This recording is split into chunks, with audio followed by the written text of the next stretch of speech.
Critical Conversations, episode 7. 7, right? Yeah, I think so. 7 or 8. So I always forget. It's definitely not 8. I'm pretty sure it's 7. okay, yeah, I think you're right. Yeah, so this was originally going to be part 2 of Supreme Court, but we decided to throw a little curveball. By the way, my name is Sam Castles, my co-host, Jared Bessie. Yes, happy to be here. Yeah, we were going to be doing Supreme Court part 2, and then the debate happened, and we were like, let's take a little break down the debate and talk about what happened. And here we are. Seemed like a good idea at the time. Now I'm not so sure. Yeah, when we said on like Monday, we were like, oh, well, it'll be perfect. You know, we'll have stuff to talk about at the debate. And then I feel like the debate happened and we were just like, well, that was something. But yeah, I think it'll be good to talk about just some of these issues that were involved in the debate and some of these conversations that are going to be continuing going forward. I think there's a lot of news that's come out from around those. And I think just looking at what the state of our country is going to be after these debates, and then we can kind of reconvene after the third debate again. But yeah, it was interesting for sure. I totally had my microphone moved over here. Oh, so well, you sound really. There we go. Okay, if you can hear me now, that's a good sign. Yes, that's correct. Okay, so you've got a couple pieces of news we're going to do before we jump into the debate, correct? Yes, not much. The debate is just shattered the news cycle. Or like topics from the debate are, taking over all the news. Right. If anything else is going on, I haven't heard about it. I do have one little thing. This is a piece from the BBC that I'm reading from. I'm not going to share the screen, but basically the U.S. Senate, the Commerce Committee is gearing up and subpoenaed the heads of Google, Twitter, and Facebook. So basically it just means they're calling them to testify to this committee. Originally, the committee was a Republican effort to have the big tech CEOs talk about maybe unfair censorship, right? Sort of how they decide what gets flagged as fake news and what's not, which is a big concern for Republican senators. Right. The Democrats did not want to do this, but once the platform sort of broadened, the Democrats came on board, and they're going to also be talking about sort of antitrust, how big the tech corporations are. Right. What's the other thing?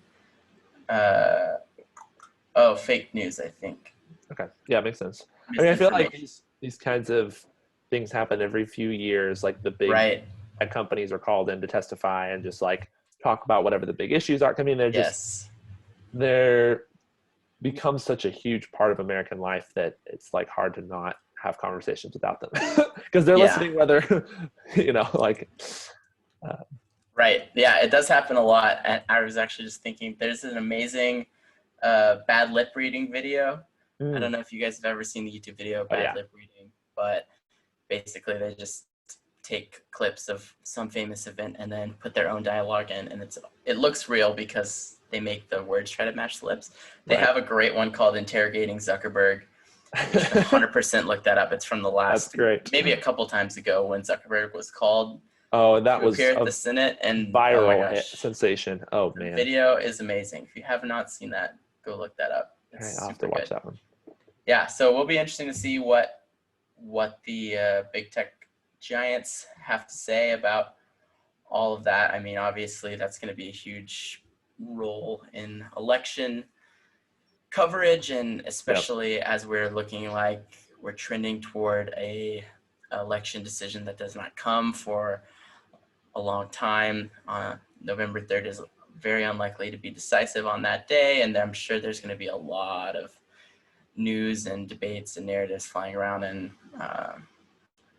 so I'm sure the senators want to make sure that they're keeping an eye on them. I have really no idea what, if anything productive, will come of it. A lot of times it seems like the senators want to get their one-liners in, get their media clip, roll out. Right, they just want to get their point across to these other famous people sitting across the aisle. So, right, I've seen a lot of clips where they like ask the question and then it sort of starts getting answered, and then they just leave. Like they don't even stick around for the hearing. They just want to be like, "Oh, I tried," Yeah. So Go ahead. No, I was just gonna talk about another piece of news I remember that I want to talk about. No, go for it. Yeah. So this one's a little bit more like close to what I do with religious freedom stuff. So Nevada released new COVID rules. I saw this on Twitter today, and basically they're saying that they can open up to 50%. Everything can open up to 50% unless that's more than 250 people. So that's like a cap, which only applies to certain places, which includes churches. It does not apply to casinos in Nevada. So casinos can have up to 50% with no cap, but churches and other places of business have a cap. What a good luck. So it's just another one of these moments where it's like, this is not good for the state. And there's a lot of really dumb legislation and, lawsuits flying around about COVID, but this is one that I'm like, you really expect people in a church are going to be way, way worse than people in a casino? Right. Like, okay. Yeah. Okay. A little special interest going on somewhere there, huh? Right. Which, I mean, it's Nevada, so what do you expect too much? That actually reminded me, I do have one more COVID news. Okay, yeah. I don't know if you saw this or not, but Mississippi is the first state to lift mask mandate. So Oh, interesting. basically everyone was required to wear a mask, and I'm sure there were certain conditions about like when you're in public or in a store or something like that. But Right. yeah, Mississippi's the first one. Mississippi Governor Tate Reeves lifted the statewide mask mandate during a press conference on Wednesday. Makes Mississippi the first state in the country to lift the mask mandate. So presumably counties and cities could still be like, okay, you have to wear them in our stores in our city, but statewide, there's no mandate anymore. Right. Yeah. I think there have been states that haven't ever enacted like a statewide mask mandate, but there's never been a state that had it and then went back from it. This is the first got rid of it. So interesting. I wonder what the cases are like in Mississippi, if they've been going up or down. Because I know a lot of the like more rural states are just now like going down, reaching their peaks or starting. Yeah. Like it's rising. Because it's because the cases were going down. So that's good. Looks like the mask mandate started on August 5th as the cases were trending upwards. Okay. And then right around August 5th, there were 17 consecutive days where there was more than 1,000 daily average coronavirus cases. But now that daily average is down to 500. So that's why they went back. Okay. Interesting. Yep. So who knows? Reeves said, "We are moving to an executive order wherein I trust the people of Mississippi to do the right thing. If you want to call that the quote honor system unquote, that's fine with me." Right. He just doesn't want to make it a legal obligation anymore. Yeah, just having people decide for themselves. So interesting. Pretty interesting. Yep. We'll see if any other states follow suit. I sort of doubt it, but I feel like mask mandates might be around for a long time to come. Yeah, especially in California, New York. In big cities. They're going to be there for another year. So I would be my guess, at least. At least till the vaccine is around or a drug or something like that. And widespread. I think it's like, even if we have a vaccine, it's not until it's, truly prevalent. Yeah. Crazy. We'll see. Cool. I have a silly piece of news. Oh, yeah. Today, the Smash Brothers Ultimate announced a new character, and it's Minecraft Steve, which is big news if you play Smash Bros. Anyone who doesn't know. Big news. I think it's really funny because, I don't know, it doesn't seem to fit Smash at all, but I saw the videos with the stages that are all like Minecraft stages they're going to have. And you can play as Steve. Sounds wild. Sign me up. Yep. It's pretty wild. I mean, it used to be just kind of all Nintendo characters and a couple more. And people had been joking forever that Minecraft Steve was going to get an Ultimate. And Did you know Minecraft is the best-selling game in the world? Best-selling video game? Of all time? Yep, all time. Wow. I thought, did it pass GTA? Because I thought GTA was... Yeah, so GTA 5 has... It might be the most grossing. Oh, maybe. GTA 5 has 135,000 sales. Okay. Minecraft has 200,000, which is a lot more. A lot more. So that's a lot of people play Minecraft. It's amazing that game has stayed relevant and popular for the last 10 years. Yeah. I mean, It's I was been playing huge. that in middle school, and it's still popular. Like, Right. it's crazy. Yeah, it is crazy. So that's the end of the silly news, and now we get into the depressing news. now we get into the depressing news, which is the debate. Yeah. So the debate happened. It did happen. I had a watch party, which was super fun. Yeah, I had a couple of people over. So we just, like, literally going into it, I had a few expectations, but mostly I was there for entertainment value, because I knew that with this point in our politics, we've talked about this, like, not much was going to be accomplished probably from this debate. And a lot of statistics say, debates don't do that much to actually change people's minds. Right.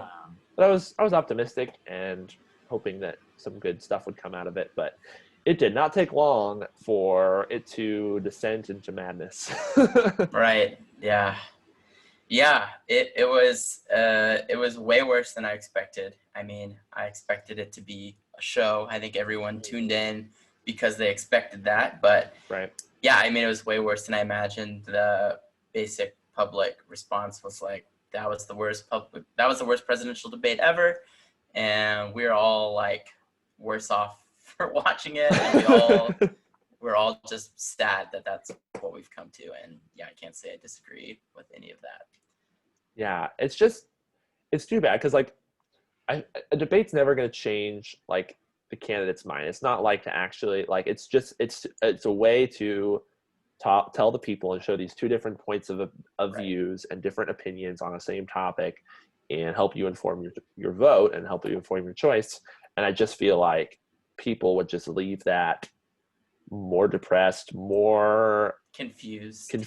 Yeah, like, what policy issues did they talk about? Like, Biden tried some, but they were mostly like, oh, I don't support that anymore, or maybe I support that. And Trump didn't say anything because his platform isn't much in general. So it's just like, I don't know. Yep. It was, yeah. I mean, you're right. Like, the debate is more to convince your mythical undecided voter, your more centrist voter, on what side he or she might choose.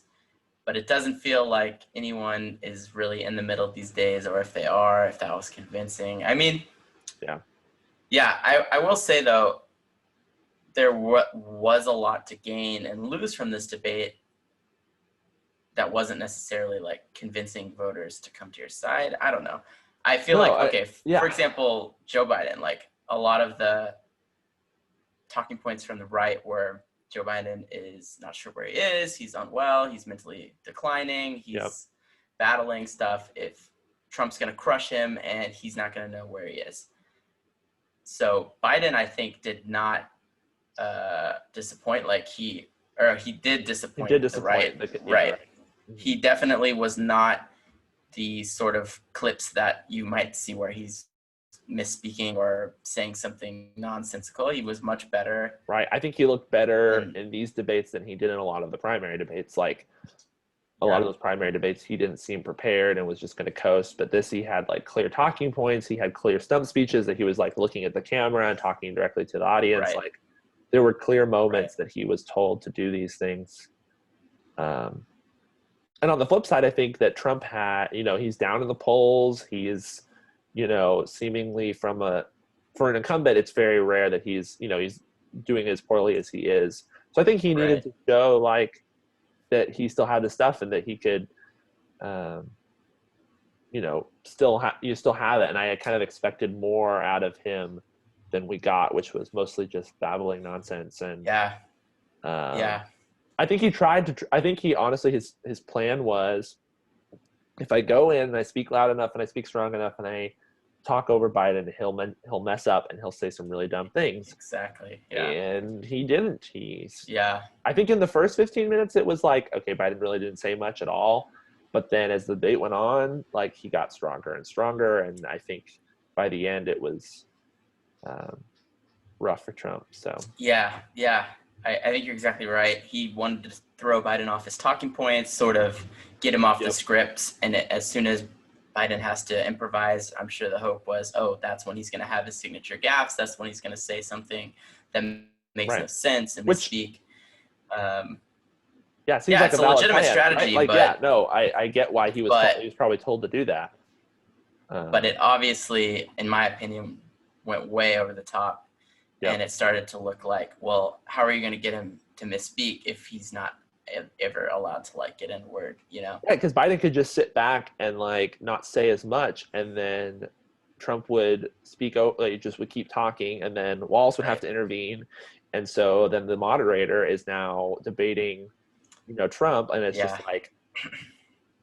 So I felt bad for Chris Wallace for sure. I know that poor guy. getting crap from both sides of the aisle now for asking poor questions, whether they're like, oh, they're too loaded for Trump, like he was being so much meaner to Trump, or he was, but I've seen the other side say, well, the whole way he framed some of these questions are from a conservative point of view. And so it's just like, you can't win. And I feel bad for him because I know he did really well in 2016 and people liked him a lot. And this was not the same. Yeah. It's a lose-lose for Wallace. There was no way he was walking out with anyone being happy. Both sides were going to have complaints, I think, no matter what. Well, and he was, I don't know if you read his New York Times interview the next day, but he was saying like he just thought he was going to be able to ask these questions and sit back and let them talk, because he was like they will talk to each other, but that did not happen, and it quickly slipped away from him, and he was like, I feel like I did poorly. So he at least like understands that it was in a tough spot. Yeah. Right. I feel for him. I don't think it could have been done super easily. There's a lot of conversation about, well, what does this mean for debate 2 and 3? Because a repeat of this is like absolutely not worth anyone's time. A lot of options being considered. Yeah. Including not having them. Like, I know Nancy Pelosi, or I shouldn't say, I'm not sure, but she's been saying like one and done, that Trump showed he's not willing to have a reasonable debate. So now we're justified in pulling out. And I totally get that argument. Like at first, when I heard that argument before the first debate, I was like, oh, it's just, people wanting to, Biden's not up to it. He's not mentally fit enough to do it. So that's why they don't want these debates. And they're going to use this argument that Trump, is going to be too mean or whatever. But now after watching the first debate, I'm like, the argument has a little bit, Yeah, he played right into that characterization. He really did. He really did. Yep. Yeah, I thought Trump could have done a lot better than he did. I don't think that could be categorized as a win in any case. I don't think I would totally say Biden was 100% on his game either. He definitely was rattled a little bit. I think he waffled on a few things. Yeah, I think it was typical politician speak. He dodged a lot of answers. Dodged a lot of questions. He didn't give a clear plan to any of the different things. He said he wanted to get back in Paris agreements in the climate change section. He wanted to do something about COVID that he'd do better. I couldn't really tell. Right. He talked about how he doesn't support the Green New Deal, but then he said the Green New Deal would pay for itself. And the truth is his plan is very similar to the Green New Deal. So right. He was a little more clear on when they talked about the ACA, Obamacare. So that was, but I mean, that makes sense because he was such an integral part of that. Like, right. That's his baby. Right. So that makes sense. But so we're planning on going kind of through topic by topic. I know we just kind of referenced a few high level things, but I really think it's probably counterproductive to like go into the weeds and figure out like who's right on each issue. I mean, there were so many statements flown, the truths and lies and facts, like on both sides, like it's too hard to, sort it all out. So I think we can just talk general debate points and more from like more from a political science standpoint of like, okay, how did they do instead of were they right? Or what plan is better, if that makes sense. Yeah, talk about a loaded list of questions, huge topics with tons of evidence for both sides, really. And I think a lot of Trump and Biden's claims were either misleading or not true at all. And I'm sure you can make a case for either one being the worse off or whatever. But yeah, for sure. Yeah. I mean, both of them have been shown that they're politicians. They're not afraid to lie when they need to lie, or yep, speak partial truths, which is just the exciting much things. Better. Yeah, just exciting state of our politics right now, isn't it? Yeah, it's great. Yeah, I mean, I think the last thing I'll say before we jump into it is, yeah, at the end of the day, well, maybe this is more of a wrap up, but yeah, I'll save it for wrap up. Okay. How did we get here? Right. No. For sure. Okay. So the first question was on the Supreme Court, specifically like so Amy Coney Barrett has been nominated, which we didn't cover that in the news section, but that was a big part of the first part of the news. That's right. Yep. So I was correct. You were wrong. Sorry. But that's what we kind of figured. Right. I'll talk more about that next week when we get to our yes. go to part 2. More to come. But I feel like this question, there was much more to gain for Biden on this question, right? Because Trump's been pretty open and clear about, like, I am the president, we have the Senate, you're going to vote on the president. And the hypocrite argument, like, it holds some water. We talked about that last week, but, like, they're going to do what they're going to do because they have the power. So it is what it is. Whereas I feel like Biden had the opportunity to make a clear claim whether he was going to pack the courts, because he was asked that directly by Wallace. Yeah. He was like, are you going to tell us tonight whether you're going to pack the courts? And his statement was, whatever I say is going to be the news, which is fair, but also we want to know. Right. Yeah. Yeah. I mean, he just refused to answer it, which is like a legitimate politician strategy. You say, either way, I'm going to either enrage the side that disagrees with me and potentially cause them to turn out, or I, Right. Which makes sense from a policy standpoint, because, like, especially a lot of it is his own party that he's talking to. Most conservatives, most Republicans aren't going to be changed no matter what he says, as much as I want to know what he's going to say. But like, his own base is going to be upset one way or the other. So I can understand why he doesn't want to answer it.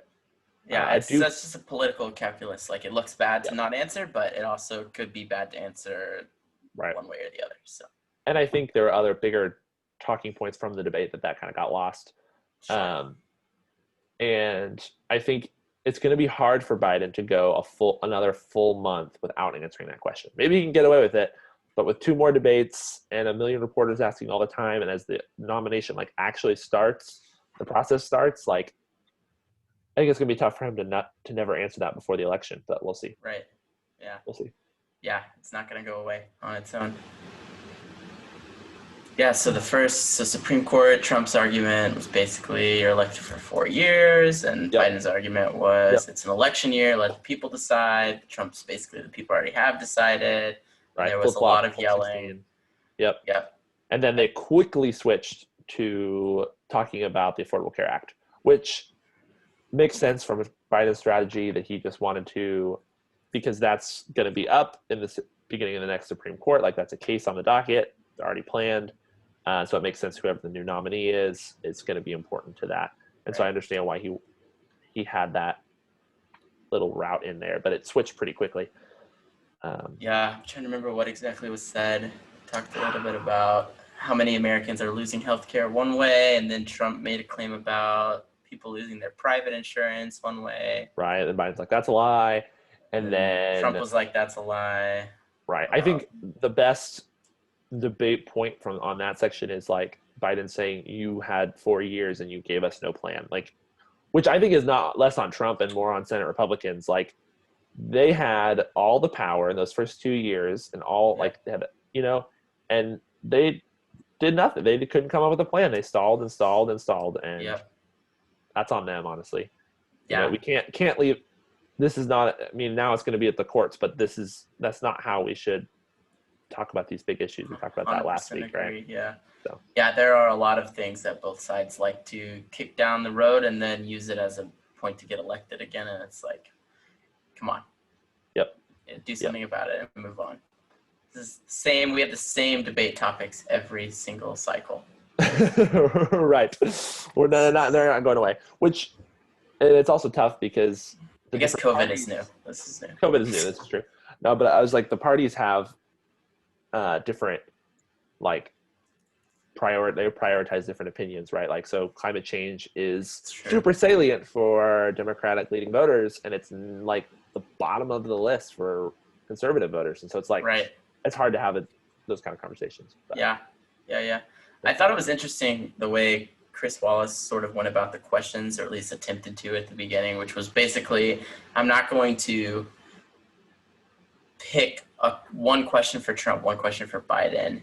I'm going to give you both the same question. You can answer it. Why should someone vote for your policy instead of his? And then it's like completely impartial or whatever. mm-hmm. But they ended up being really long questions, really open-ended, that were just kind of like, why are you right on the Supreme Court? Why are you right on COVID? Why are those you right like on those big open questions? Yeah, and then he got a little more specific after the like stump speeches, but yeah, a little bit when he started kind of particularly pressing on each one. But he, like, for those big things, he'd be like, you have 2 minutes of uninterrupted time to answer generally. right. And yeah, I mean, once they're that general, like, it starts to feel like, okay, well, of course nothing productive is gonna, like, we know what their stump speeches are at this point. Right. But, so what was after let's go to so COVID was next. COVID, yep. Right. Yes, and that was, again, kind of, I mean, it's interesting because Trump, obviously, as the incumbent, has been taking questions from the press, and right. every time he started speaking, I was like, well, I've heard this speech before. Like, right, because it's the same stuff he's been saying. Right. Whereas Biden, I was like, okay, these are it's a little bit different because I haven't heard him speak on everything and whatever.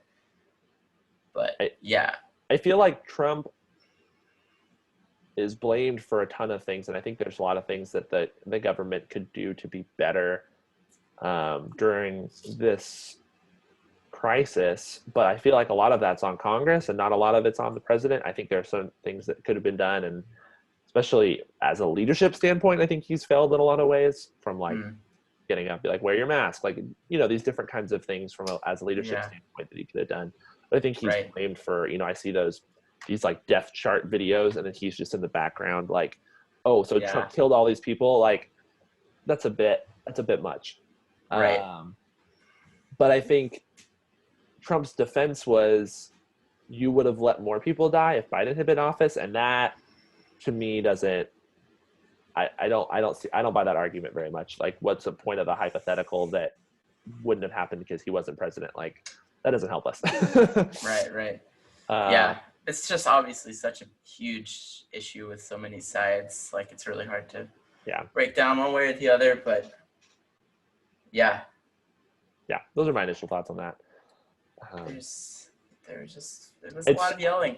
Yeah, and Biden wasn't clear about what kind of plan he was going to have if elected. Like, is he going to initiate lockdowns again? That's what Trump was saying, but Biden was like, no, but maybe if it needs it. Like, so I would guess if Biden gets elected, he would not institute shutdowns again, because so many people would just hate it, and I think it would cause more unrest. But I've been wrong before, so I don't know.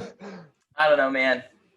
I give them both 0 points for this section. Yep. There was just a lot of yelling on both sides, and Yep. Biden was like, all these people have died because of you, and then Trump was like, more people would have died because of you, and right. It's like, what? Okay. Yeah.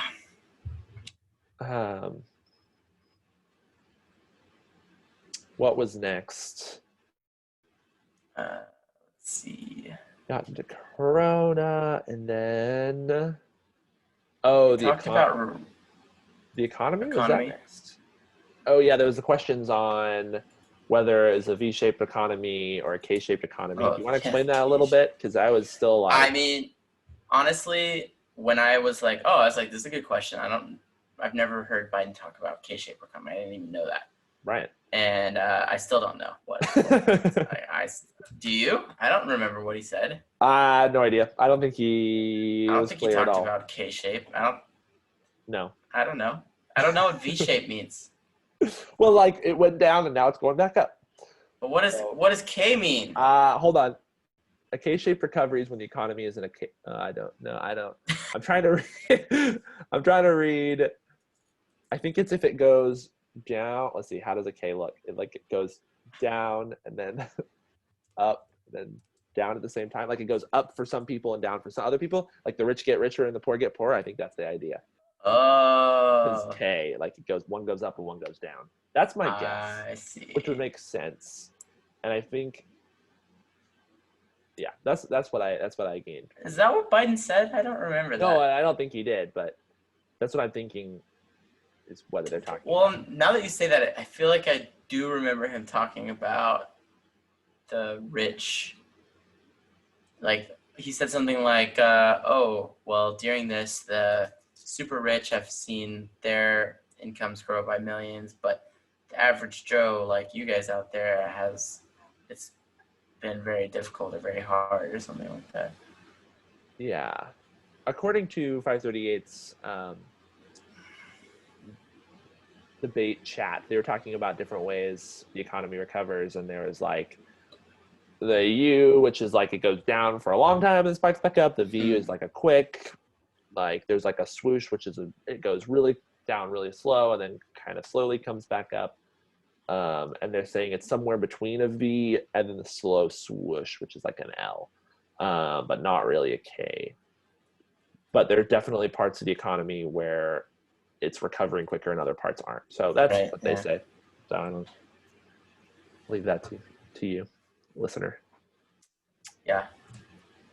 But yeah, again, I think that was just so much yelling in that section that I was like, nothing is salient on this.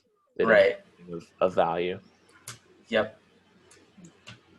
Around that time, Joe Biden said Donald Trump is the worst president we've ever had, which I think is a new thing for a debate person to ever say. Like, you're usually more, It's probably at first a little bit more less decorum there, but also he was being yelled at constantly. So yeah, there was so much dirty stuff that got said.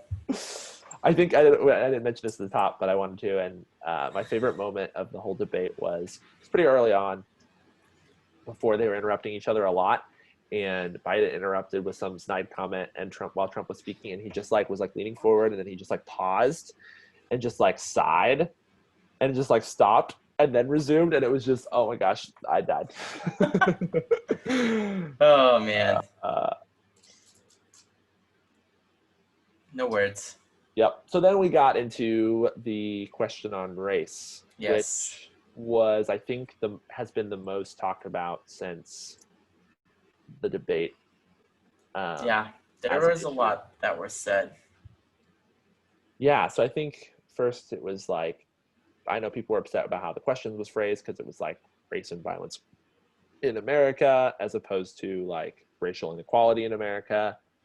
But I think credit to Wallace, he directly asked Trump, like, what is your plan to help Black Americans, like, and then Trump was like, law and order, which means nothing.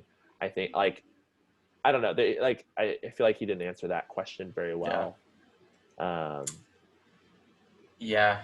But Biden wasn't directly asked that question, I don't think, and so he didn't really say anything in particular. But yeah.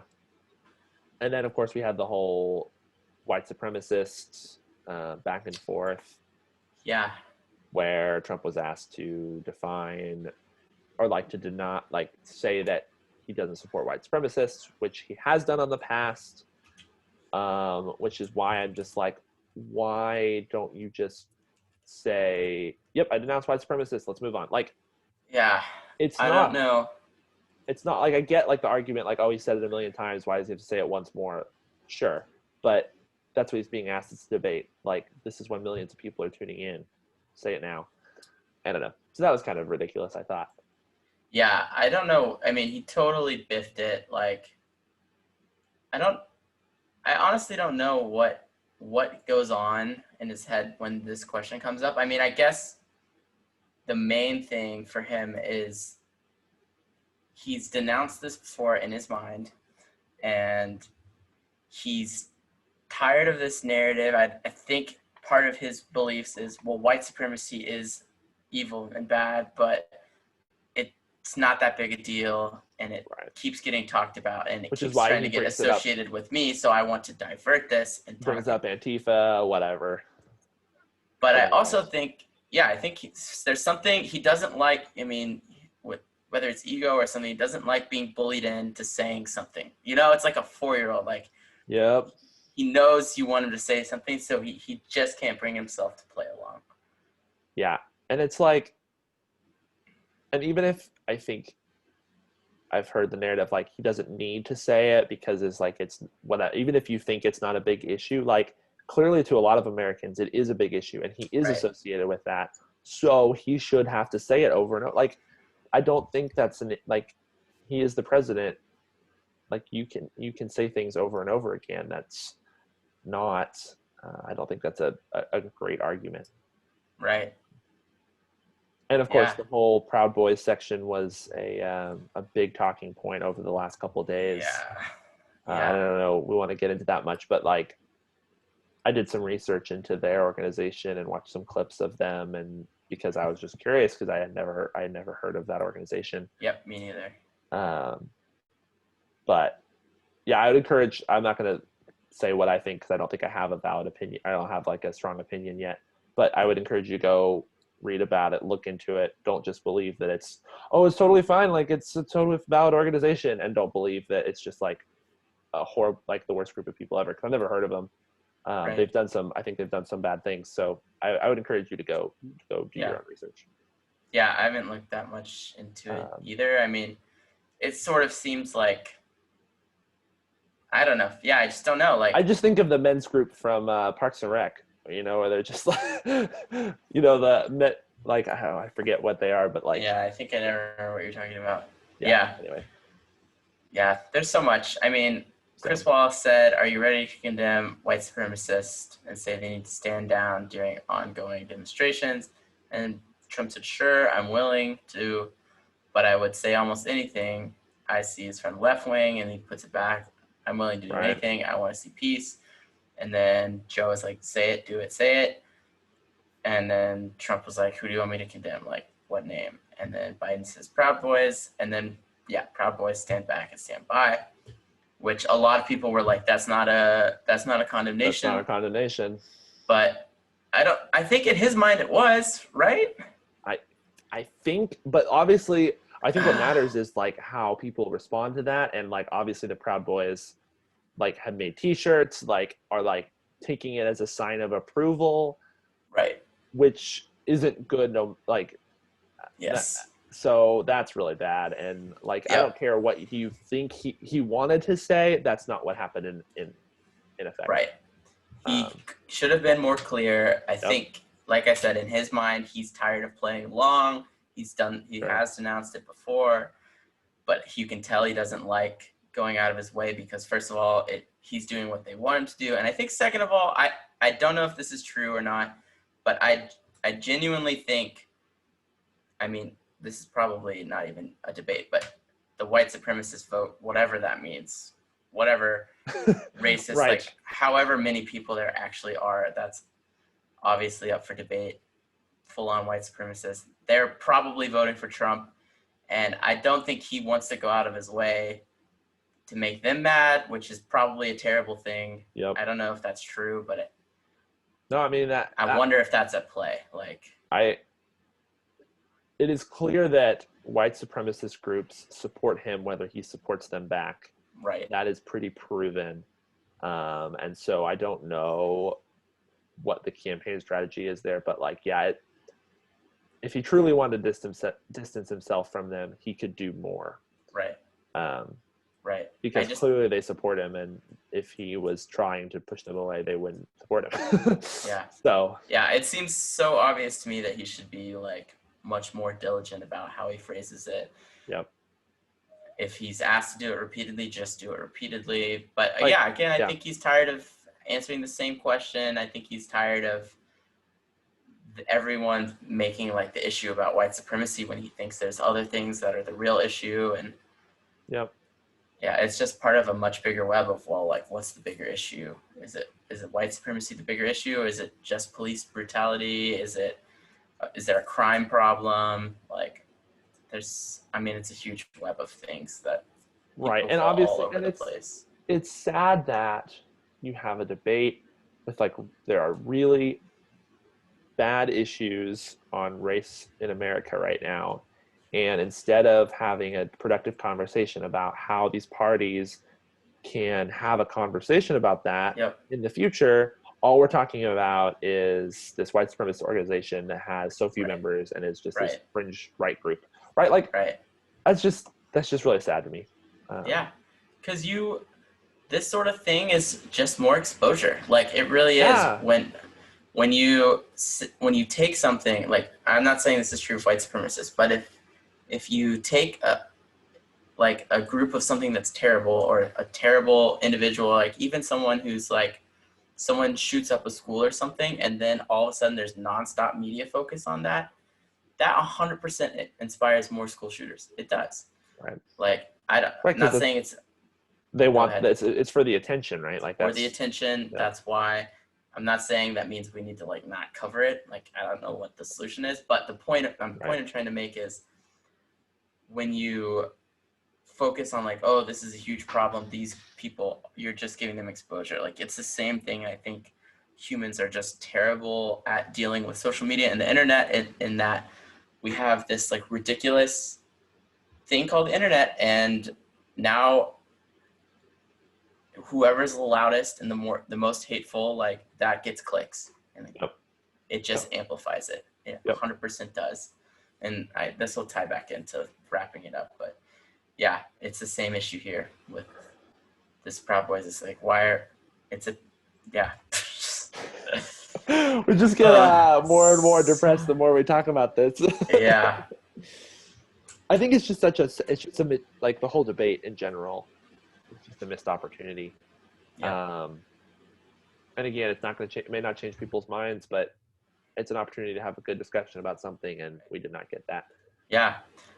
I would love to see, President Trump or the White House sit down with community leaders all over the nation and spend time just trying to come up with solutions. Right. And different from just sometimes I get like on police force and like the National Guard is necessary, but also like that's not the only solution. There are So let's sit down and listen. Let's let's look at some statistics. Let's hear what's actually happening. But instead, I think but I haven't seen that. I don't think on the left either. Like, there's a general, there's systematic racism. Oh, there's a police brutality issue, but there's not really okay, here's the plan. Like, here's how we move forward. I was watching something the other day that said, like, none of the people in power should be allowed, can't change their mind, basically. Like, they won't be able to sit down and have a conversation and change their mind and put in good laws, which I think if you approach something like that, no matter which side you're on, if you approach a conversation like that, and those people in power are truly bad people and they will never be able to fix these issues, you won't be able to fix these issues because you're unwilling to have a conversation. Yep. So I think people's minds can be changed, and we have to believe that. Otherwise, right. Yeah. So, I don't know what else to add here. They talked about the climate. I think the last thing we can talk about is the election stuff. I think climate was more of the same. It was more of the yelling, and Trump doesn't really care about the climate because his supporters don't really care about the climate, so he had nothing really to say. Right. He said, humans are a part of it, but there's a lot of other issues. Right. Whatever. Biden sort of wants to play to the Green New Deal, but also doesn't want to associate all the way with it. Right, because it's the far left and doesn't want to get lumped in that.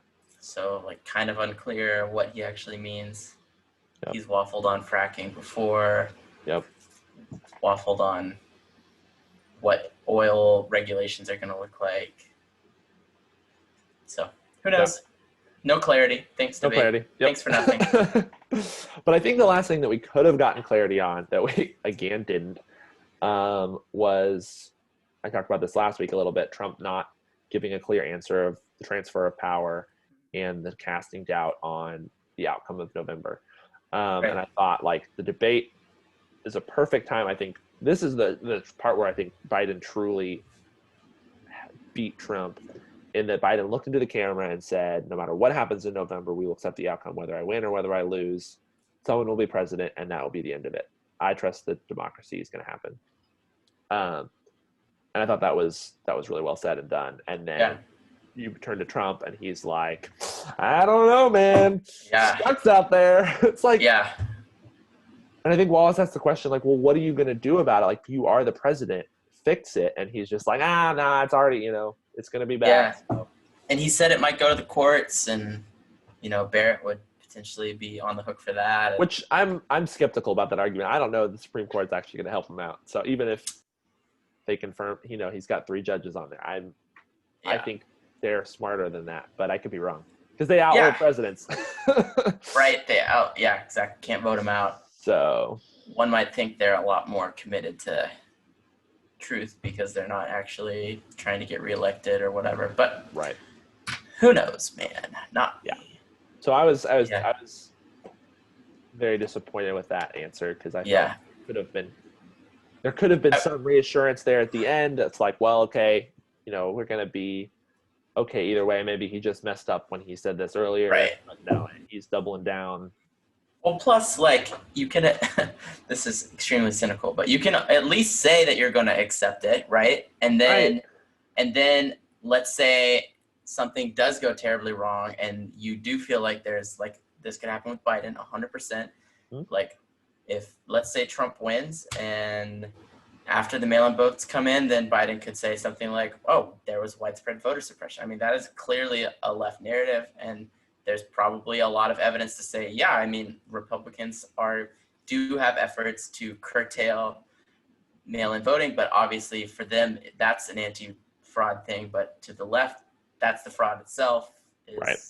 So there's a case that Biden could definitely make come November or whenever this is decided. But yeah, you're right. You take that opportunity to say, I will respect a fair outcome, but sort of the subtext is we'll see what the fair outcome is and how it can actually be arrived to. Right, because I think there could be valid complaints this is a COVID, this is a year of a COVID election. We don't know what's going to happen. There's going to be a lot of issues, but I think, especially as the incumbent, you control a lot of these agencies, you control a lot of these places. Your administration is doing a lot of this. Set clear boundaries. Make sure there's no fraud. You should not be fighting about fraud if you're the one in the off. I don't know. I guess, but it just feels so weird to have the incumbent setting up the rules for the election. You know what I'm saying? That's fair. Yeah. I think I mean, maybe he doesn't care, but he probably should care about, well, I can't get my nose too deeply into this because that's going to have a bad look. And right. That's fair. That's a point. So yeah, I don't know. I really don't know how November is going to happen. I'm sure we'll have an episode about that at some point, but yeah, there's a really interesting sort of thought pattern coming from the Democrats right now, which is basically mail-in voting is legitimate. There's not going to be any fraud that way, but on the same hand, they're saying there's voter suppression going on and the election might not be fair that way. So it's almost a flip. It's a flip of the but there's a subtle distinction where it's okay, mail-in ballots are good, but voter suppression is bad. Right, because you're preventing mail-in voters, or you're not setting enough polling locations, or not open late enough or long enough or whatever. Right, or your requirements are too high, or you're requiring a postmark when you should require it later. There's a ton of different ways to spin it. I think some of those are valid. I don't know if they're actually suppress votes as much as as they might claim, but I think some of those things could be fixed. And I often don't understand a lot of the Republican arguments to just do these things because, maybe fraud. It's right. I don't buy some of that argument, but yeah, exactly. I mean, it's so wild that in any other year, if COVID was not happening, right? And we were having these changes to electric system where, okay, now we're sending ballots, or now we're accepting it this day or that day, or now you can mail in vote, even if you're not forced to, and you can just do it if you want to. If those things happened a month and a half away from the debate without COVID, it would be a huge scandal because that's changing the rules midway through, right? But now COVID is here and we don't have a choice. We have to do something, right? Yep. You can't just say, okay, everyone has to show up. Like, clearly there are classes of people who are sick or immunocompromised, whatever. Right. The need. Yeah. So now we're in a scenario where we're forced to change the rules of the election right before the election. And yeah, I mean, it's an absolute recipe for disaster. And I have no idea how it's going to play out. I have no idea. Yeah. Now you've got Supreme Court stuff happening. It's just a ridiculous perfect storm. Trump is in there, which is, I mean, the Democrats hate him more than anything in the world. Yep. And he hates them more than anything in the world. So it is just a perfect storm. It's... Yep. And we've got 2 more debates. Aren't you excited? Yeah, we'll see if those happen. I mean, yeah, I don't know. I don't know at this point. If they change so much so where they're muting people's mics, and then people are like, "Well, if I'm going to be muted, then I can't say my point, so I'm just quitting." Or right. So it's going to be on C-SPAN next. I think is hosting the next debate. Yes, I think so. I could be wrong about that, but I feel optimistic about the mute button. Yeah, I hope it would work. Yeah, we'll have to see. I don't think Trump is going to like it. Oh no, definitely not. It might be enough for him to skip out or bring his own microphone. It's just like gets muted halfway through. Whips out of the way. Exactly. Just a whole megaphone. He's just yelling across the stage. Oh my gosh. No, I don't know. I'm curious to see how the vice president debate goes. I probably won't watch all of it, but I think it'll be interesting. Yeah. So, especially. I mean, honestly, that might actually have some decorum. More substance. Yeah, probably significantly so. I mean, Pence is definitely your statesman picture or whatever, and I think Kamala is a lot brighter than Biden or Trump. So, right. Just yeah. Yep. I don't know. When is that? Wednesday. So less than a week. Oh yeah. So it's like literally they're like, because I mean the election's in a month, so it's the rest 3 are in the next 3 weeks. Yeah. So. People are already voting and mail-in voting and. Yep.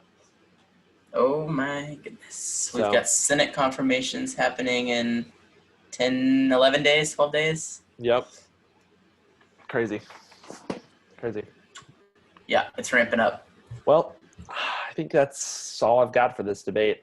I think that's all I've got too. I mean, I know we didn't really go into a lot of it, but again, I don't see the point. Like, it's just such a mess. Yeah. I think for the next one, like, Trump has to like pull it back a little bit, has to calm down a little bit. He's got, if he wants to gain in the polls, he's got to win some people to his side, or at least confirm some people to his side. And I did not do that this week. So hopefully I mean, we'll see what he does next time. And Biden just has to continue not to have big mistakes. And yeah, I agree. We didn't talk about a recommendation. I've got one. So let's go. So hopefully this is something that will be very fun and people will like. So you shared a podcast last week, so I'm going to share one as well. I'm going to share my screen here.